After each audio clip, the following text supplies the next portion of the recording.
Bonjour à toutes, bonjour à tous. Bienvenue sur l'émission L'Entretien du dimanche. Nous parlons ce dimanche éducation parce que justement c'est un secteur vital de l'économie nationale, je dirais même du développement d'une nation. Nous parlerons plus précisément école avec notre invité. Il est président de l'Académie du leadership, auteur, coach, speaker et conférencier certifié. Son nom, c'est Agboton Sedami. Nous parlerons justement d'une problématique, comme je le disais, très importante. Réinventer l'école. Quelle réforme pour le Bénin de demain? Monsieur Sedami Agboton, bonjour. Bonjour, monsieur Abalo. Bienvenue sur l'entretien du dimanche. C'est un plaisir. Alors, je disais tantôt que vous êtes président de l'Académie du leadership. Vous êtes également auteur, coach, speaker et conférencier certifié. Est-ce que j'ai oublié quelque chose? Vous faites bien de le préciser. Je suis également consultant du Consortium international de développement en éducation, où nous accompagnons les gouvernements dans des stratégies de développement du système éducatif. D'accord, donc l'éducation, c'est votre dabali, comme on dit souvent. C'est exactement ça. Bien, alors vous êtes président de l'Académie du leadership. C'est quoi l'Académie du leadership, pour être plus précis? Eh bien, l'Académie du leadership, c'est un programme de formation qui réunit des hommes et des femmes qui ont envie de grandir en leadership et en communication.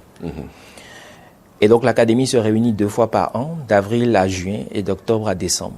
Et une fois que les participants ont effectué ce programme de 8 semaines, eh bien, ils accèdent à un programme de niveau supérieur qui est un programme de mentorat sur 3 mois, renouvelable, qui leur permet d'approfondir les notions de base qui ont été acquises durant les 8 semaines. D'accord. Il faut préciser également que l'Académie a un programme de jeunes pour les personnes de 7 à 17 ans. L'idée, en réalité, c'est d'inculquer des valeurs de leadership, d'éthique, d'intégrité à la jeune génération. Quelles sont les conditions remplies pour venir à votre académie, monsieur Sedami Agboton? Eh bien, il suffit de nous contacter sur nos canaux digitaux, Académie du leadership, ou sur notre site internet www.adl.network, ou par téléphone 01 69 37 79 45. Quels sont les débouchés? Quand on vient à l'Académie du leadership, on vient juste, on suit une formation, on prend un parchemin et puis c'est fini? Ou bien vous donnez des opportunités à vos apprenants? Alors, l'idée de l'Académie, c'est de renforcer les compétences. Donc, vous êtes un dirigeant, vous êtes un entrepreneur, vous êtes un chef d'entreprise qui avait des problèmes de leadership, de gestion, de planification, d'oratoire, de communication en général. Nous vous accompagnons à acquérir ces compétences. Une fois que vous avez passé les 8 semaines, vous avez plusieurs opportunités de mentorat qui sont des programmes spécialisés qui s'intéressent au quotidien du participant afin de lui permettre d'augmenter ses compétences dans les différents domaines que j'ai cités tout à l'heure. D'accord. Alors, nous avons retenu parler avec vous aujourd'hui de l'école béninoise. Il y a beaucoup qui pensent que l'école béninoise se meurt. Est-ce que c'est votre avis, monsieur Sedami Agboton? C'est une question pertinente, aujourd'hui encore plus. Avant d'y répondre, il est important de parler de l'héritage que nous avons eu depuis les indépendances. D'accord. Il faut savoir que le système éducatif béninois est passé par plusieurs phases. Nous avons reçu un système éducatif qui est inspiré du colon, qui à l'époque avait pensé l'école pour concevoir des professionnels qui sont typés et qui répondent aux besoins du colon. Ensuite, nous avons connu plusieurs évolutions et l'une des plus marquantes a été l'école nouvelle sous le premier régime du feu général Mathieu Kérékou. Le PRPB. Qui, en fait, s'intéressait à l'humain, aux compétences qu'il pouvait acquérir au-delà des compétences livresques. Et puis lui permettait en réalité d'introduire l'entrepreneuriat dans le système éducatif. C'est pour cela qu'à cette époque-là, les apprenants allaient à l'école avec des roues, parce qu'ils avaient des parcelles de terre qu'ils pouvaient cultiver. Et les ressources qu'ils pouvaient tirer de cette activité-là permettaient de soutenir les charges de l'école ou de venir en aide aux nécessiteux. Ensuite, nous avons connu la période de l'approche par compétences, du programme intermédiaire, du programme par objectif. qui, en fait, permettait de recentrer l'éducation sur le savoir-faire plutôt que les compétences livresques. D'accord. Et ça, vous avez parlé de ça pour montrer un peu quel est le parcours de l'école. Mais aujourd'hui, Monsieur Seydou Bouton, je reprends ma question, c'est que l'école béninoise souffre. Alors, est-ce que vous avez fait le diagnostic des maux dont souffre aujourd'hui l'école de notre pays? Parce que si on ne fait pas ce diagnostic, on ne peut pas proposer des réformes. Quel est le diagnostic que vous faites aujourd'hui? Vous savez, l'école béninoise se focalise exclusivement sur la récitation. La récitation? Parce qu'il faut faire la différence entre l'instruction, l'enseignement et l'éducation. Allons-y pour la différence. L'instruction, en réalité, vous permet de donner des compétences académiques, comme les mathématiques, les sciences. L'enseignement, c'est tout le dispositif pédagogique qui permet de transmettre ce savoir-là. Et l'éducation s'intéresse en réalité à la formation globale de l'individu, en lui inculquant des valeurs. Parce que lorsqu'on parle de l'éducation, c'est d'abord des valeurs et tout ce qui caractérise en fait un peuple et comment répondre surtout aux besoins de ce peuple-là. Et aujourd'hui, nous nous rendons compte qu'en réalité, l'école forme des professionnels qui sont peut-être compétents techniquement, mais qui ne sont pas humainement stables. C'est pour ça que vous parlez de récitation?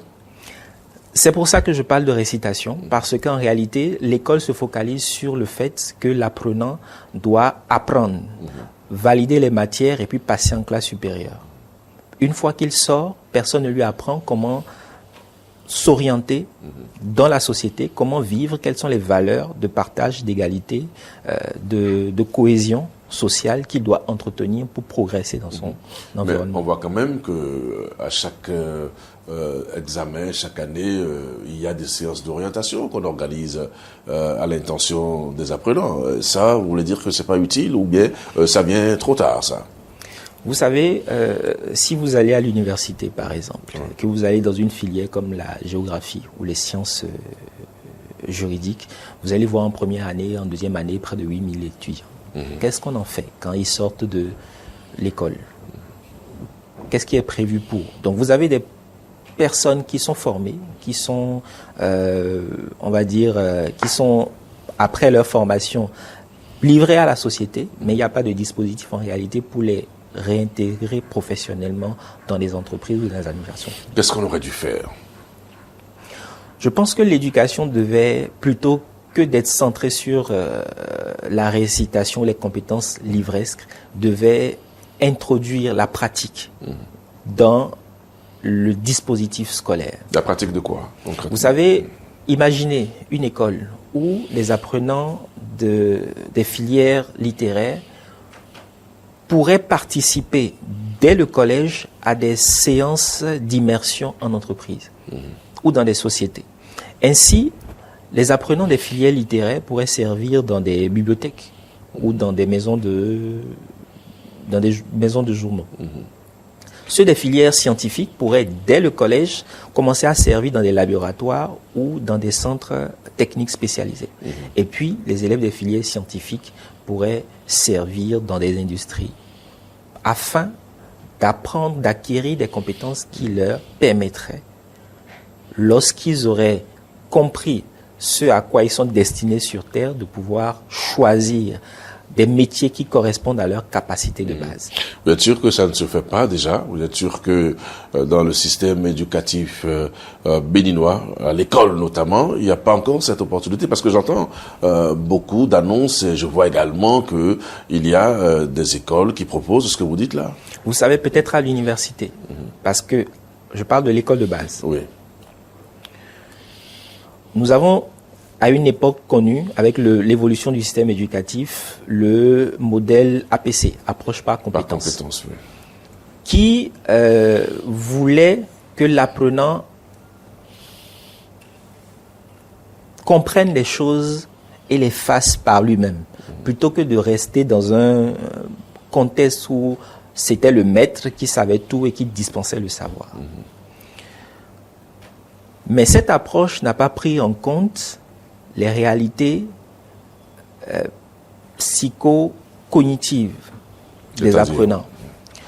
Parce que vous savez, l'éducation traditionnelle, je veux dire l'éducation en famille, voudrait que l'apprentissage se fasse par un aîné qui engriffe sait tout et qui dispense du savoir, de la connaissance à un jeune qui engriffe ne sait rien. Lorsque vous avez un individu qui a été moulé dans ce dispositif traditionnel-là et qui a après rejoint une école où on lui parle d'approche par compétence, où il doit apprendre par lui-même, vous voyez qu'il y a un problème. Parce qu'une fois qu'il quitte l'école, il revient à la maison où on lui dit qu'en réalité, ce sont les aînés qui doivent dire ce que vous pouvez faire. D'où le fameux dicton, la fameuse citation africaine, un vieil homme assis voit plus loin qu'un jeune homme debout. Pas simplement pour parler de la possibilité de bénéficier de l'expérience des anciens, mais aussi et surtout que les jeunes doivent se taire et écouter ce que les plus aînés, les aînés leur disent, simplement parce qu'ils ont plus d'expérience et plus de connaissances. Alors comment en arrive-t-on à cette réforme, Monsieur Sedam Miabouton, au-delà de la volonté politique? Parce que quand on vous suit très bien, on comprend que c'est la volonté politique qui doit insuffler cette réforme-là. Mais comment, selon vous, en arrive-t-on à une pareille réforme dans un contexte qui est le nôtre aujourd'hui? Vous savez, pour bâtir une action, il faut des réformes fortes. Et l'éducation doit être un outil pour bâtir une action prospère. Vous savez, dans notre pays, comme le tourisme, comme la culture, l'hôtellerie, la mode sont des priorités, l'éducation doit également être une priorité. C'est pas le cas aujourd'hui? Vous savez, non, dites-moi, concrètement, je veux dire, l'éducation qui est la priorité aujourd'hui, ce n'est pas celle dont je parle. Parce que on voit bien, il faut le reconnaître avec la dynamique du gouvernement de son Excellence, Monsieur le Président de la République, Patrice Talon, avec, à partir de 2025, la construction des, je pense, 30 écoles, avec la construction des lycées agricoles modernes et des écoles de métiers. Nous voyons que le gouvernement porte un focus sur l'éducation parce qu'il considère que ce n'est pas cela qu'on arrivera à un développement socio-économique. Seulement, il est important de penser au type de citoyen que nous souhaitons avoir dans 5 ans, dans 10 ans, dans 20 ans. Parce qu'il faut du courage pour propulser des réformes fortes, mais il faut aussi beaucoup de courage pour les maintenir. Et le développement d'une nation est la responsabilité de tous les citoyens, pas seulement d'un régime, parce que les régimes vont passer. La nation va rester. Donc, il est important de faire des assises nationales de l'éducation pour réfléchir au modèle de citoyens que nous souhaitons avoir pour maintenir ces réformes audacieuses qui sont prises maintenant. C'est de cela qu'il s'agit. Vous parlez d'assises, mais c'est pas nouveau. On a déjà eu des assises de l'éducation dans ce pays. On a même le Conseil national de l'éducation qui s'occupe de ce genre de questions. Vous-même, lorsqu'on vous écoute, vous avez quand même déjà établi une situation, un état des lieux. Pourquoi est-ce qu'il faut encore des assises nationales de l'éducation? Vous savez, toutes ces initiatives-là sont de très bonnes initiatives. C'est vrai qu'il y a eu plusieurs assises et c'est justement ça qui a conduit à la création des lycées techniques modernes et des écoles de métiers. Je pense qu'il faut aller au-delà de cela. C'est bien de créer des professionnels techniquement compétents. Mais ce que nous avons besoin, ce dont nous avons besoin pour bâtir une nation solide, ce sont des hommes humainement stables. Donc il est important de faire une refonte complète de notre système éducatif, de la maternelle jusqu'à l'université, pour intégrer dès la maternelle des notions de leadership, d'engagement civique, d'intégrité.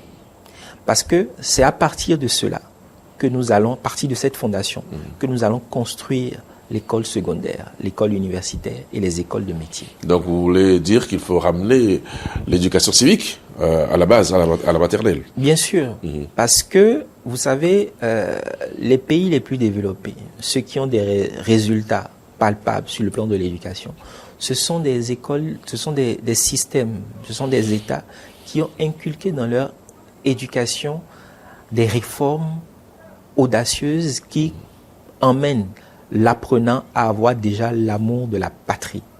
Vous avez le modèle américain qui initie le serment d'allégeance au drapeau chaque matin, ce que font les écoles. À l'école? À l'école. Vous avez plusieurs autres modèles, que ce soit russe, finlandais, qui inculquent dès le lycée des valeurs, parce qu'il s'agit d'inculquer des valeurs. Moi, je suis du programme, on va dire, programme par objectif. D'accord. Ce qu'on appelait ancien programme, où nous avons l'éducation civique et morale, où nous apprenons des valeurs de base. Je pense qu'il faut revenir à ça. Pourquoi vous pensez qu'il faut revenir à ça? Est-ce qu'aujourd'hui c'est le plus important? Est-ce que l'éducation civique dont vous parlez, le patriotisme et tout ça, est-ce que c'est à l'école qu'il faut retourner enseigner ça en plein 21e siècle, où nous avons les réseaux sociaux, où nous avons les enfants qui réfléchissent plus vite à des objectifs à atteindre plutôt qu'à l'amour du pays? Monsieur Sedami Agboton. Je pense que les réseaux sociaux doivent même être des outils pour accompagner cela. Parce que c'est dès le lycée, c'est dès la maternelle qu'on apprend à un enfant que lorsqu'on voit un aîné, on le salue. C'est dès la maternelle qu'on apprend à un enfant qu'il ne faut pas jeter des ordures par terre. Parce que si nous voulons un pays attractif, si nous initions de grandes initiatives sur le plan urbain, nous devons avoir des citoyens qui respectent. Respecter les règles de la circulation lorsque le feu est au rouge, ce sont des choses qu'il faut enseigner aux gens, afin qu'ils grandissent avec. Vous pensez que ce n'est pas suffisamment compris? Parce que quand je vous écoute, j'ai l'impression qu'il faut de fond en comble que ceux qui nous dirigent, ou bien ceux qui font les programmes d'enseignement, puissent intégrer tout ceci. Mais est-ce que vous faites une démarche à l'endroit de ces personnes-là? Parce que oui, Monsieur Sedami Agboton, c'est bien d'en parler à la télévision, mais après, qu'est-ce que vous faites concrètement pour faire triompher vos idées? Vous savez, comme je le disais au début, et vous avez bien fait de le souligner, il faut une réforme politique forte. Il faut une décision des gouvernants pour y arriver. Il y a beaucoup d'initiatives privées qui le font. Avec l'Académie, nous avons initié avec des écoles et des universités des programmes d'accompagnement pour les jeunes, pour leur enseigner des valeurs de leadership, d'éthique, d'intégrité et de civisme. C'est à partir de ces initiatives-là que nous pouvons compléter ce qui se fait actuellement pour pouvoir avoir des professionnels, des apprenants qui sortent de l'université avec des bagages suffisamment conséquents pour affronter les réalités de la société, les défis, les enjeux de notre État. Je vous ai demandé quel est le plaidoyer que vous faites à l'intention des autorités. Parce que oui, votre académie parle de tout ça, c'est une initiative privée. Mais vous n'allez pas vous arrêter là. Est-ce que vous faites une démarche, un plaidoyer à l'endroit des autorités pour que votre lutte soit prise en compte? Oui, bien sûr. Nous essayons de rencontrer les dirigeants, de leur présenter notre approche de l'éducation. Je pense que ça se fera progressivement parce que lorsque... Quand vous les rencontrez, qu'est-ce qu'ils disent? Ils trouvent cela pertinent. C'est tout? Ils trouvent cela pertinent, mais cela met beaucoup de temps à se réaliser. Pourquoi? Certainement parce que, vous savez, il y a encore la nostalgie des choses, des habitudes, des anciennes habitudes. Les réformes font toujours face à des oppositions. Donc c'est la mise en œuvre surtout, parce que sur place, vous avez des personnes qui ont eu à faire un certain nombre de choses depuis des années et qui ont beaucoup de mal à passer à autre chose. C'est souvent ces réalités-là qui font que les réformes, surtout dans le domaine éducatif, prennent beaucoup de temps. Mais ce que vous dites là est simple, c'est pas compliqué. C'est déjà l'éducation civique à la base, ça a été déjà expérimenté dans ce pays. Pourquoi est-ce qu'il faudrait avoir une opposition à ce type d'option, Monsieur Sedami? Qui s'oppose à ça concrètement? Je vais dire, c'est tout le système qui s'oppose à ça qu'il faut revoir en réalité.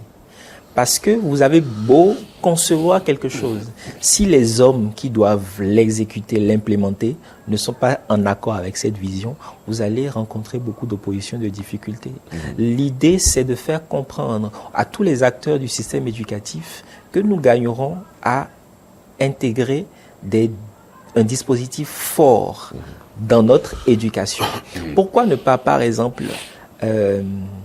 adossé au Conseil national de l'éducation, un centre des technologies de l'éducation qui pense à tous les outils d'aujourd'hui, du numérique, de l'intelligence artificielle, pour accompagner les apprenants, les enseignants et le personnel administratif de l'éducation, comme ça se fait ailleurs, au Maghreb ou ailleurs.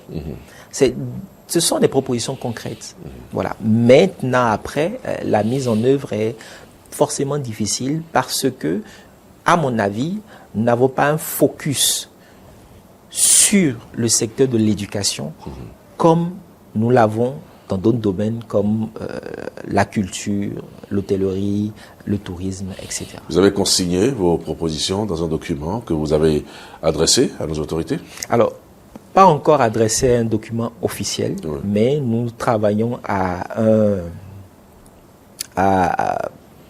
un certain nombre de réformes, de propositions que nous allons certainement sous peu transmettre au Conseil national de l'éducation, à tous les ministères de l'éducation. Alors, quelles sont les autres réformes, selon vous, qu'on doit faire dans le domaine de l'école pour la réinventer pour demain? Je pense que le numérique doit jouer un rôle important. Et je pense que c'est déjà le cas aujourd'hui avec la possibilité de gérer les cantines, de gérer les écoles via des applications, de consulter des examens, de consulter les résultats des examens. Je pense qu'il faut aller au-delà. Aujourd'hui, vous ne pouvez pas avoir des statistiques harmonisées de tous les ministères de l'éducation qui vous permettent d'avoir des projections sur plusieurs années par rapport à l'éducation. Vous avez toujours des chiffres, on va dire des données qui diffèrent en fonction des organes. Il faut harmoniser tout ça. Qu'est-ce qui bloque l'harmonisation? Ce qui bloque l'harmonisation, c'est que lorsque la dynamique de digitalisation des services publics a commencé, plusieurs administrations sont restées, en marge de cela et ont développé de façon autonome des outils, des dispositifs qui leur permettent de réaliser leurs tâches au quotidien. Aujourd'hui, le challenge, c'est de pouvoir harmoniser toutes ces bases de données, tous ces outils-là, pour qu'on ait une synchronisation au niveau de tous les systèmes éducatifs. Mais donc, en fait, si ce document, cette synchronisation dont vous parlez, n'existe pas réellement, ça veut dire qu'on n'a pas d'éléments pour avancer vraiment comme on l'aurait souhaité dans le secteur de l'éducation. On va naviguer à vue, simplement. Oui, bien sûr. Et c'est aussi ce que je crains. C'est vrai que les écoles de métiers sont une très bonne chose. Et j'accueille cela avec beaucoup de joie et de plaisir. Mais je pense qu'il faut aller au-delà. C'est une très bonne base. Mais il faut réfléchir à un plan de progression de l'éducation, du système éducatif. Qu'est-ce que nous souhaitons avoir comme professionnels, comme citoyens, dans 50 ans, dans 100 ans? Les réformes que nous prenons aujourd'hui, qui est-ce qui va les maintenir? Quel type de citoyen va les maintenir?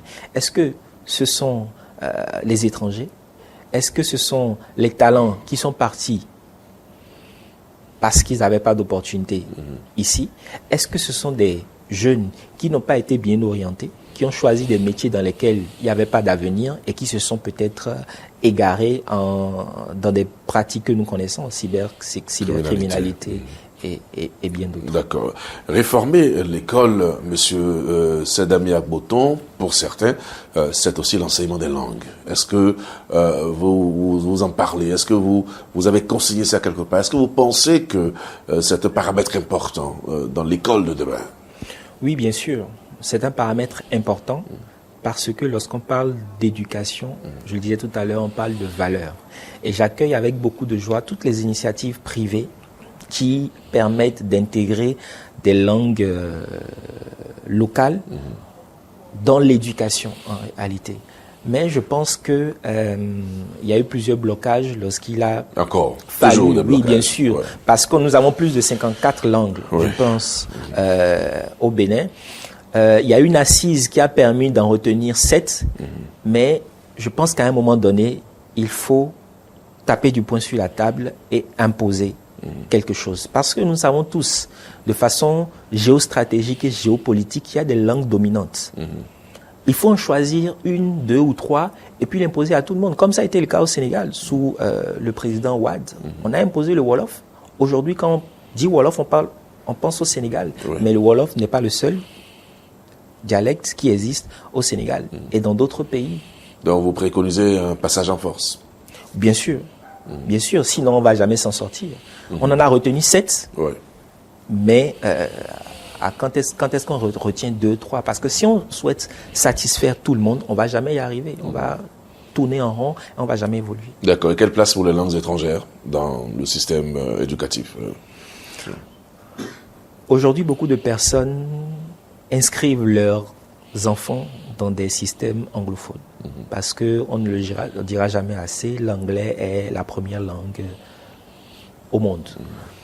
Aujourd'hui, nous avons la Chine qui est également bien positionnée, la Russie aussi, voilà. Donc, ce sont des langues qu'il faut introduire dans le système éducatif, parce que si nous voulons conquérir le monde, si nous voulons révéler le Bénin au monde, si nous voulons échanger des services, des biens entre des autres nations, si nous voulons faire du commerce à l'international, si nous voulons proposer nos services à l'international, il est bien évident que nous parlions ces langues-là afin de pouvoir mieux présenter nos propositions et mieux profiter des opportunités qui se présentent. À partir de quel niveau? Est-ce qu'il faut introduire, par exemple, les langues étrangères? Est-ce que c'est à l'école, à la maternelle, au cours primaire, ou à quel moment concrètement pour espérer avoir des résultats?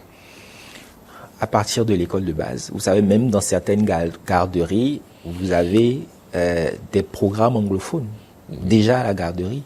Donc c'est une bonne initiative. Plus tôt l'apprenant est au contact d'une nouvelle langue, plus vite il arrivera à l'assimiler. D'accord. Alors, tout porte à croire, Monsieur Sedami Agboton, que l'État béninois a fait l'option depuis peu de promouvoir la formation technique et professionnelle. Est-ce que cela vous pose un problème, cette option de l'État? Non, pas du tout. C'est une très bonne chose de promouvoir la formation technique et professionnelle. Je pense que ça répond à l'axe stratégique du programme d'action gouvernemental 2021-2026 qui fait la promotion d'une éducation de qualité, de l'enseignement et de la formation technique et professionnelle. Donc c'est une très bonne initiative. Oui, mais vous n'avez aucune proposition dans ce sens, parce que pour vous, vous parlez de réinventer l'école, c'est d'ailleurs la thématique de notre discussion, mais à ce niveau-là, c'est déjà trop élevé, ou bien, parce que je veux bien comprendre, réinventer l'école, vous êtes reparti totalement à la base, mais apparemment, il y a des choses qui se font et que vous appréciez. Oui, je dis qu'il y a des choses qui se font. Il y a de très bonnes choses qui se font. Il y a un focus sur la formation technique et professionnelle. C'est une bonne initiative qu'il faut maintenir. Mais je dis qu'il faut repartir à la base, s'assurer que nous avons une fondation solide pour que nous ne construisons pas en hauteur et qu'au final, on se rende compte qu'en réalité, on va former de bons techniciens, mais qui n'auraient pas de valeur pour maintenir les réformes qu'on aurait. Donc la fondation n'est pas solide à votre avis? La fondation n'est pas solide. Ah bon? Qu'est-ce qui manque à la fondation? Je l'ai dit tout à l'heure. Oui, d'accord, mais les téléspectateurs, auditeurs veulent bien comprendre, parce que quand vous dites que la fondation n'est pas solide, vous donnez le sentiment que tout ce qu'on fait là peut s'écrouler à tout moment. Oui, je dis que tout ce qu'on fait peut s'écrouler à tout moment si nous ne mettons pas les garde-fous pour que tous les enfants qui entrent dans le circuit éducatif puissent rester au contact des valeurs qui nous permettent d'avancer. Vous savez, on forme beaucoup de professionnels, beaucoup de techniciens, mais de plus en plus, avec l'avènement des réseaux sociaux et toutes les dérives auxquelles elles peuvent conduire, vous avez des ingénieurs, des techniciens de haut rang, de haut niveau, qui sont en détention aujourd'hui. Pourquoi? Parce qu'ils se sont reconvertis dans des activités qui ne correspondent pas aux valeurs de notre société. Donc c'est ce risque-là qu'il faut prévenir. Si nous formons des techniciens, c'est très bien, mais il est important que nous leur inculquons, avant qu'ils n'arrivent dans cette formation technique professionnelle, puisque de toutes les façons, avant qu'ils n'arrivent, il faut qu'ils apprennent à lire, à écrire. Oui. Et pendant qu'ils apprennent à lire et à écrire, il faut leur inculquer des valeurs d'éthique, d'intégrité, d'amour de la patrie. Vous pensez que ce sont ces valeurs-là qui n'existent pas chez ceux dont vous parlez? Vous pensez que c'est à cause de ça qu'ils se sont livrés à ce genre d'activité? Parce que il y a des gens qui connaissent bien ces valeurs-là, mais les problèmes quotidiens les amènent à ne pas les respecter. Vous faites bien de souligner les problèmes au quotidien. Oui. Vous savez, beaucoup de personnes ont viré, on va dire, par manque de moyens. Ce n'est pas une raison, parce que ce n'est pas pour les dédouaner, mais je veux dire, lorsque cela arrive, il faut se poser la question de savoir pourquoi est-ce que cela arrive. Et beaucoup de ces jeunes-là ont eu des problèmes d'orientation. Parce qu'à un moment donné, vous vous inscrivez dans des filières qui n'ont réellement pas de débouchés. Et vous vous rendez compte, lorsque vous avez un bac plus 3, bac plus 4, bac plus 5, que vous n'arrivez pas à vous en sortir. Et pour quelqu'un qui a des difficultés, il a plein d'idées qui lui viennent à l'esprit. Et il peut virer à tout moment. Oui, mais vous dites c'est des techniciens supérieurs. C'est ce que vous avez dit. Donc ça veut dire que ce n'est pas des gens qui ont été formés dans des domaines qui n'ont pas de débouchés. Et pourtant, se livrent à ce que vous dites là. Alors quand vous citez les valeurs, vous parlez de patriotisme, de civisme, d'intégrité et tout le reste. Oui, mais ce n'est pas ça qui fonde forcément une société, monsieur Agbouton. Je pense que c'est cela qui fonde une société. Vous êtes convaincu de ça? Je suis convaincu de ça. Si nous n'avons pas de base solide, qu'est-ce qui fait que les grandes puissances aujourd'hui tiennent? C'est parce que nous avons des citoyens qui sont dévoués. C'est aussi parce que nous avons peut-être des citoyens qui sont à l'abri du besoin aussi. Parce que vous savez, quand on est dans le besoin vraiment, comme vous dites là, les valeurs sont travesties totalement. Donc dans ce cas-là, créons des citoyens qui sont capables de créer de l'emploi, de créer des opportunités, d'innover. Et ça se fait en leur inculquant ces valeurs-là dès la formation de base. C'est cela. Parce que vous avez des gens qui font des formations, qui arrivent, qui attendent des emplois. Je vous donnais l'exemple tout à l'heure de 8000 étudiants qui sont en filière de la géographie. Quand ils sortent, qu'est-ce qu'ils font? Est-ce qu'on a 8000 emplois qui les attendent, sachant qu'il y a plusieurs années des milliers d'étudiants qui sortent dans des filières dans lesquelles ils arrivent simplement parce qu'ils ont eu une bourse ou parce que les résultats scolaires leur donnent cette option-là, qu'ils saisissent tout simplement. Je pense à partir de ce moment-là, il faut revoir comment est-ce que nous orientons les jeunes pour qu'ils ne se retrouvent pas dans des professions qui au final ne les épanouissent pas. D'accord. Alors, il y a un point essentiel dont on ne parle pas souvent et dont on va certainement parler, Monsieur Sedami Agbouton, c'est le rôle de la famille dans l'école. Vous parlez de réinventer l'école, vous parlez du Bénin de demain. Est-ce que la famille a un rôle à jouer dans ce projet de réinventer l'école? Oui, totalement. Comme toujours, vous savez, les premiers enseignements, les premières connaissances sont acquises dans le cocon familial. Donc, la famille a un rôle important à jouer. Seulement, il faut remarquer qu'aujourd'hui, nous avons des familles de plus en plus jeunes, à mon avis. De plus en plus jeunes. Les gens vont très tôt, oui. Les gens vont très tôt, même si plusieurs, on va dire, plusieurs initiatives encouragent cela. C'est mon avis. Je pense que les hommes, les mères, les pères sont de moins en moins préparés. Parce que vous avez beaucoup de personnes très jeunes qui ne maîtrisent pas toutes les réalités de la vie. Pas pour dire qu'il faut tout maîtriser avant d'entrer dans la fondation d'une famille, mais qui ne se renseignent pas, qui ne s'instruisent pas suffisamment.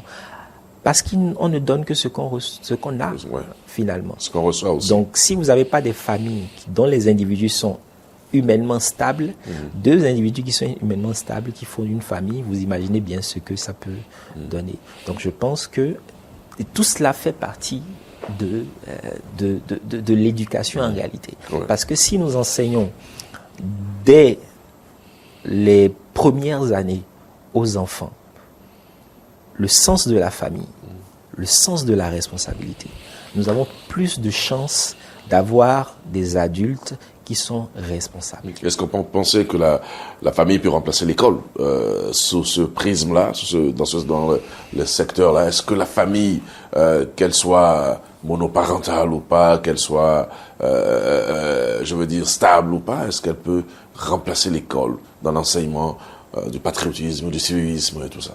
Je ne pense pas qu'elle puisse remplacer l'école, mais je pense qu'elle peut compléter l'école. Parce que ce qui arrive aujourd'hui, c'est très simple.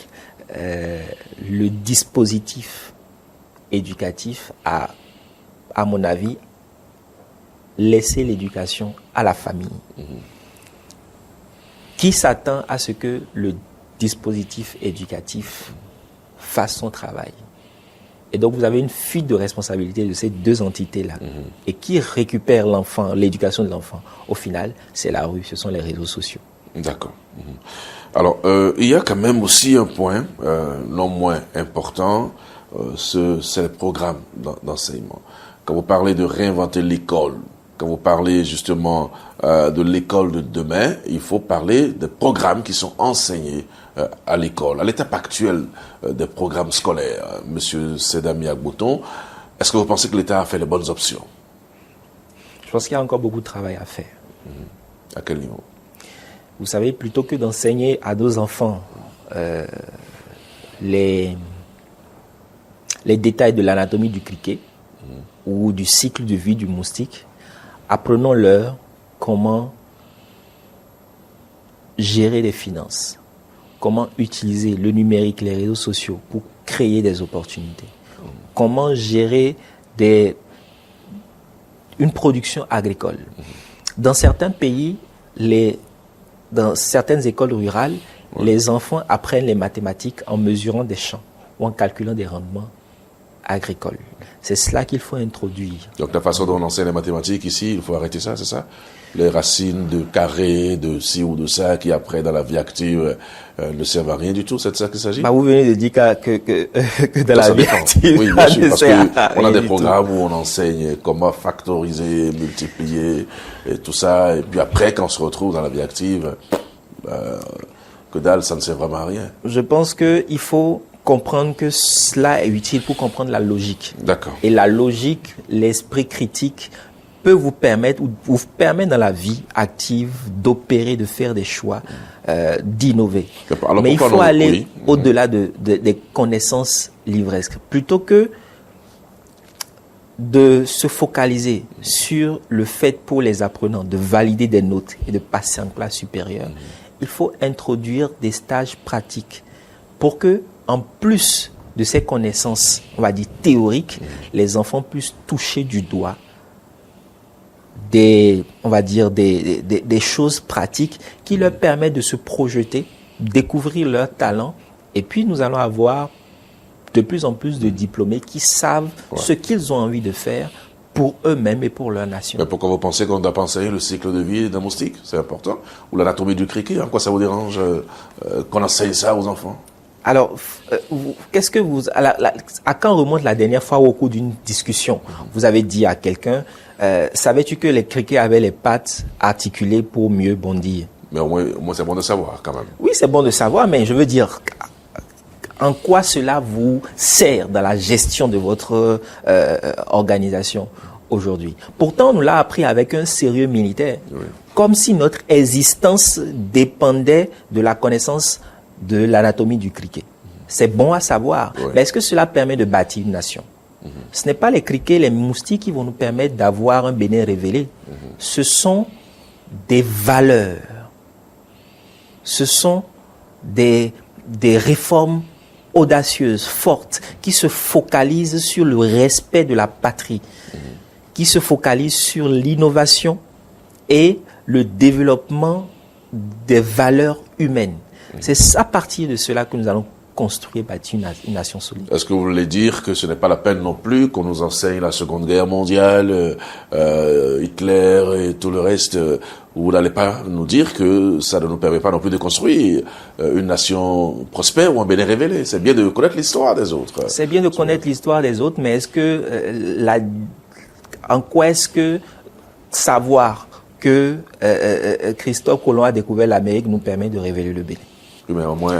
Cela, c'est bien à savoir. Je pense que je vais me faire taper dessus par mon père qui est historien de son État. Oui, d'accord. Mais c'est pour vous dire que c'est bon à savoir, je veux dire. Mais on ne devons pas rester focalisés. Vous savez, on passe en classe, on passe nos examens seulement en étant évalué sur ces notions. Et vous avez des techniciens qui arrivent dans la vie active seulement avec ces notions-là. Je ne dis pas qu'il faut les supprimer entièrement. Je ne dis pas que ça ne sert à rien. Bien évidemment, c'est bien de connaître l'histoire pour se projeter de façon géopolitique, géostratégique. C'est très important pour développer notre économie. Mais nous ne devons pas nous arrêter à des connaissances livresques. C'est ça mon message. Je pense que nous devons inculquer d'autres valeurs qui permettent à l'individu de se sentir concerné par le développement de son pays. Ceux qui vous suivent et qui font la littérature ne seront pas d'accord avec vous. C'est un peu comme si vous dites clairement qu'on doit cesser l'enseignement de la littérature ou des filières littéraires. Alors je répète, je ne dis pas qu'il faut cesser les filières littéraires, mais je dis qu'en plus de cela, puisqu'aujourd'hui notre système éducatif est réduit seulement à la validation des notes sur ces notions-là. Je dis que au-delà d'apprendre aux gens l'histoire, de leur apprendre les mathématiques, apprenons-leur comment développer des outils informatiques pour informer, instruire. Apprenons-leur comment gérer des finances. Apprenons-leur le respect, l'acceptation de l'autre. Apprenons-leur comment se comporter dans la famille. Apprenons-leur le leadership éthique. Et vous allez voir que des jeunes vont de plus en plus prendre leurs responsabilités et avoir moins cette tendance-là à se tourner vers tout ce qui est mauvais qu'on connaît, cybercriminalité, arnaque et autres. Oui, mais est-ce qu'on gagne de l'argent avec tout ce que vous dites là? Parce que la finalité, c'est quoi? La finalité, c'est de gagner de l'argent. La finalité, c'est de vivre décemment. Donc, vous parlez de toutes ces valeurs, mais finalement, est-ce que ce sont des valeurs qui vous permettent de réussir votre vie matériellement? C'est la question que la plupart des jeunes se posent. Qu'est-ce qu'ils veulent? Ils veulent réaliser leur vie. J'ai envie de paraphraser quelqu'un que vous connaissez. Il dit quoi? Et pour vous dire que s'il est vrai que on ne mange pas l'éducation, il est d'autant plus vrai que l'éducation fait manger. Que l'éducation fait manger. Ah bon. C'est ce que j'ai envie de vous dire. Parce que, vous savez, si vous n'apprenez pas la gestion, je veux dire, je parle de ma génération, nous avons appris à entreprendre, à innover, à vendre, à gérer les finances, parce que pendant nos vacances, nous allions au champ, nous récoltions et nous allions vendre au marché. Et après avoir vendu, nous revenions à la maison faire le point et nous projeter sur la prochaine récolte, la prochaine vente. C'est à partir de ces compétences-là que nous avons réussi à avoir les résultats que nous avons aujourd'hui. Mais de plus en plus, nous perdons cette notion-là dans notre éducation, dans notre capacité à façonner la jeunesse, parce qu'elle va se livrer aux réseaux sociaux. Vous savez, dans certains pays, le TikTok, pour prendre cet exemple-là, sert à apprendre, à faire des challenges scientifiques et mathématiques. Aujourd'hui, quelle est l'utilisation de TikTok dans nos pays? Quelqu'un a proposé, et ça fait polémique, il n'y a pas si longtemps, qu'il est peut-être pertinent de couper l'utilisation de TikTok à partir de 20h ou 21h. Ça fait un tollé, Oui, mais ça monsieur. peut être pertinent. En quoi c'est pertinent Parce qu'en aujourd'hui? réalité, Vous savez que les gens gagnent leur vie avec ça. C'est aussi un instrument. Les gens gagnent leur vie avec ça, mais je veux dire, qu'est-ce qui est fait sur les réseaux sociaux? J'utilise les réseaux sociaux pour promouvoir les activités, pour enseigner, pour éduquer. Mais beaucoup plus de personnes cautionnent la dépravation des mœurs sur les réseaux sociaux. C'est cela qu'il faut canaliser. C'est pour cela que je disais tout à l'heure que pourquoi ne pas enseigner aux enfants dès l'école de base comment créer des logiciels, comment utiliser les réseaux sociaux pour créer de la valeur à leur communauté, pour créer de la valeur à leur État. Ailleurs, ce sont des enfants qui créent les portables que nous utilisons ici. Ouais. Nos enfants ici, même s'il y a une très bonne dynamique avec certaines écoles au plan local qui permettent de créer des techniciens, des jeunes techniciens qui sont compétents.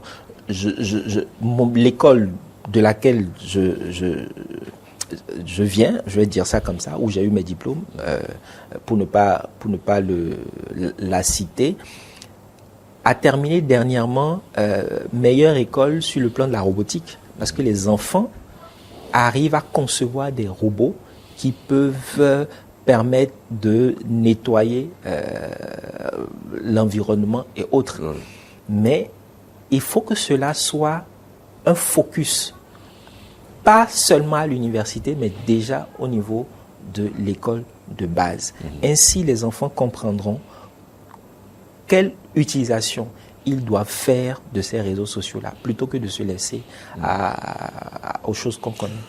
Vous n'avez toujours pas répondu à ma question, Monsieur Sedami Agboton. La finalité de toute action dans la vie, c'est le confort matériel, pour ainsi parler.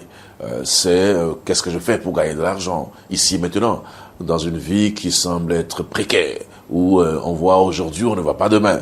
On ne sait pas si on va se réveiller demain ou pas. Donc les gens veulent gagner de l'argent.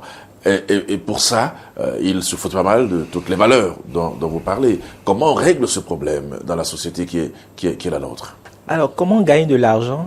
C'est très simple. Lorsque vous apprenez à un enfant qu'il doit mériter son salaire, plutôt que de penser à toutes les techniques pour voler, lorsqu'il grandit et qu'il entre en entreprise, il a plus de chances de conserver ces valeurs-là. Mais lorsqu'il voit que des gens volent, on ne les punit pas. Mais justement, je pense que le dispositif est bien élaboré aujourd'hui pour punir toutes les dérives. Vous pensez? Vraiment? Je pense qu'en tout cas, que le système est conçu pour. Après, l'utilisation qui en est fait est un autre débat. Mais je pense qu'aujourd'hui, il y a beaucoup d'efforts pour diminuer la corruption, le vol, voilà, toutes les choses qu'on connaît. Donc, pour revenir à votre question, je pense que lorsqu'on inculque ces valeurs-là à des humains très tôt, lorsqu'ils grandissent, ils ont plus de facilité à participer à la dynamique collective qui est de créer de la valeur. D'accord. Alors, en attendant, qu'est-ce qu'on fait? Maintenant que tout ce que vous proposez pour réinventer l'école, toutes les réformes dont vous parlez ne sont pas vraiment implémentées, qu'est-ce qu'on fait pour le moment? Qu'est-ce que vous donnez comme conseil aux jeunes qui vous suivent aujourd'hui? Le conseil que je donne aux jeunes qui nous suivent, c'est de faire une pause, de s'arrêter et de réfléchir réellement à ce qu'ils ont envie de devenir.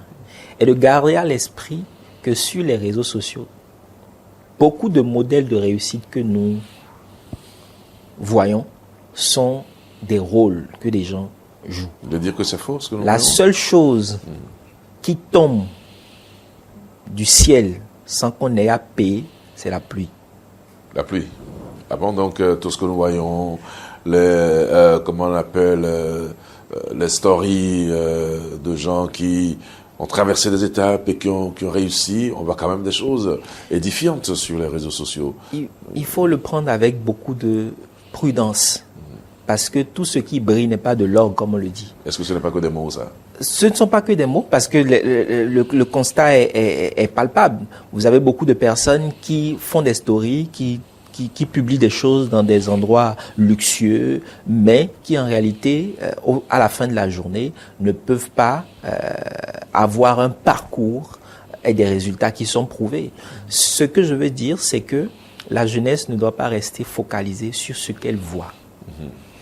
Ça ne veut pas dire que dans cette masse-là, il n'y a pas des modèles de réussite qui sont connus et qu'on peut prouver. Simplement dire à ces jeunes-là qu'il faut qu'ils fassent une pause et qu'ils réfléchissent à ce qu'ils ont envie de laisser comme héritage une fois qu'ils auraient fini leur parcours sur Terre. Et je ne leur souhaite pas qu'à la fin de leur parcours, on ne retienne d'eux qu'ils ont eu des belles voitures ou de belles chaussures. Pas que cela n'est pas important, mais ce qui est important, c'est l'héritage que vous laissez à la génération suivante. Ce sont les valeurs que vous leur inculquez et qui permettent de perpétuer les choses, les réalisations que vous avez eues durant tout votre parcours. D'accord. Et aux dirigeants qui nous suivent, quel est votre message? Aux dirigeants qui nous suivent, j'ai envie de leur dire que le monde évolue à une vitesse grand V, j'ai envie de dire. Beaucoup de réformes audacieuses ont été faites pour répondre ou du moins pour corriger les problèmes que nous avons dans notre société. Mais il faut aller au-delà. Aujourd'hui, nous avons des focus sur des secteurs comme la culture, le tourisme, la technologie. Tout cela ne saurait être maintenu de façon durable si nous ne formons pas des personnes humainement stables. Donc nous devons avoir un focus sur le secteur de l'éducation, sur l'éducation de base, surtout parce que c'est sur cela que nous allons construire l'enseignement secondaire, l'enseignement universitaire et les écoles de métiers. Est-ce votre conclusion? Ce sera ma conclusion et j'espère que notre entretien d'aujourd'hui restera dans l'histoire, inspirera les dirigeants pour qu'un jour nous puissions témoigner que nous avons réussi à apporter notre pierre à l'édifice de l'éducation au Bénin. Ce sera retenu, Monsieur Sedami Agboton, vous êtes président de l'Académie du leadership. Vous êtes auteur, c'est vrai qu'on n'a pas parlé aujourd'hui de vos ouvrages, on aura certainement l'occasion d'en parler prochainement. Vous êtes coach, speaker et conférencier certifié. Avec vous, nous avons parlé d'une problématique qui est importante. On doit le retenir, c'est l'école, et l'école qui forme les valeurs de demain sur des valeurs essentielles. C'est un pilier essentiel dont il faut parler. C'est une fondation. Et tout au long de cet entretien, nous avons parlé des réformes possibles du secteur de l'école pour le Bénin de demain. Et j'espère que vous avez compris l'essentiel du message de notre invité. Merci beaucoup pour votre aimable attention. Passez un très bon dimanche en notre compagnie. Le temps de vous retrouver certainement dimanche prochain pour un autre numéro de votre émission. Bon appétit à chacun et à tous et à dimanche prochain.